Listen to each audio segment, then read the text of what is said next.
ठीक है। तो आज का क्वेश्चन है binary number with alternative bits. तो इसमें हमें एक इंट n गिवन है जिसमें हमें कोई भी एक वैल्यू गिवन है, उसे हमें बाइनरी में कन्वर्ट करना है और चेक करना है कि ये अल्टरनेटिव बिट्स हैं या नहीं है। जैसे 1 0 1 0 1 0 यानी 1 और 0 अल्टरनेटिव आने चाहिए। जैसे 1 1 0 हो गया तो ये अल्टरनेटिव नहीं होगा, लेकिन 1 0 1 है तो ये अल्टरनेटिव है। ठीक है, अगर है तो हमें क्या करना है, रिटर्न ट्रू। और अगर नहीं है तो क्या करना है, रिटर्न हमें फॉल्स।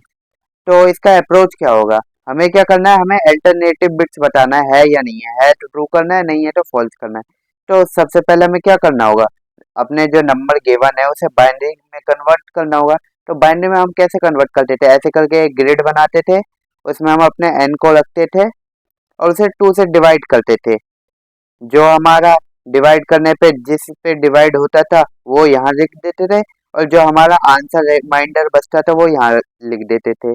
ऐसे फिर हम इसको पिक करते थे और फिर उसे 2 से डिवाइड करते थे। फिर से हम यहाँ जिससे डिवाइड होता था वो यहाँ लिखते थे, और जो यहाँ रिमाइंडर बचता था वो यहाँ लिखते थे। और एट द एंड हम इसे इस ऑर्डर में यहाँ लिखते थे। यही हमारा बाइनरी कन्वर्जन होता था। तो 5 का बाइनरी कन्वर्जन क्या हो गया, 101, जो कि सही है।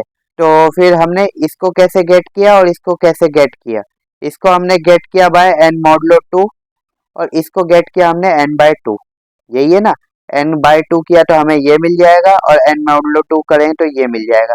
तो हमें क्या चाहिए, ये वाली सारी वैल्यूज, यानी n मॉडुलो 2 वाली सारी वैल्यूज चाहिए। ठीक है, तो फिर हम क्या करेंगे, हम ना एक काम करेंगे, एक प्रीवियस वैल्यू ले लेंगे, एक नेक्स्ट वैल्यू ले लेंगे, या कह लो करंट वैल्यू ले लेंगे, और उन्हें कंपेयर करेंगे दोनों बराबर है या नहीं।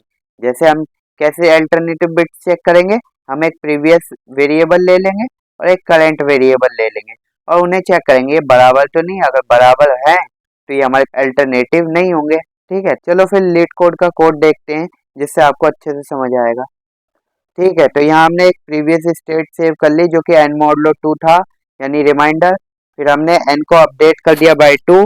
फिर हमने क्या किया, वाइल जब तक हमारा n जो है ग्रेटर देन 0 है तब तक हमने क्या करते गए, ये हमारा हमने करंट को सेव किया n मॉडुलो 2 से, और करंट को हमने प्रीवियस जो हमने यहाँ पे स्टोर किया था n मॉडुलो 2 और ये नया मॉडुलो 2, ये दोनों अगर बराबर है तो हमें क्या कर देना है, रिटर्न फॉल्स कर देना है। और नहीं बराबर नहीं है तो हमारे प्रीवियस को अपडेट कर देना भाई जो अभी करंट है, और n मॉडुलो 2 करके n को अपडेट करके दोबारा से यहाँ हमें करंट फाइंड करना है। तो ये हमारा प्रीवियस और करंट बार बार फाइंड होता रहेगा जब तक n हमारा ग्रेटर देन 0 है। और एट द एंड अगर इनमें से एक बार भी रिटर्न नहीं करता है फॉल्स, तो क्या एट द एंड रिटर्न कर देगा ट्रू को। तो एक बार ये रन करते हैं, यहाँ तीनों टेस्ट केस पास हो गए, सबमिट करते हैं।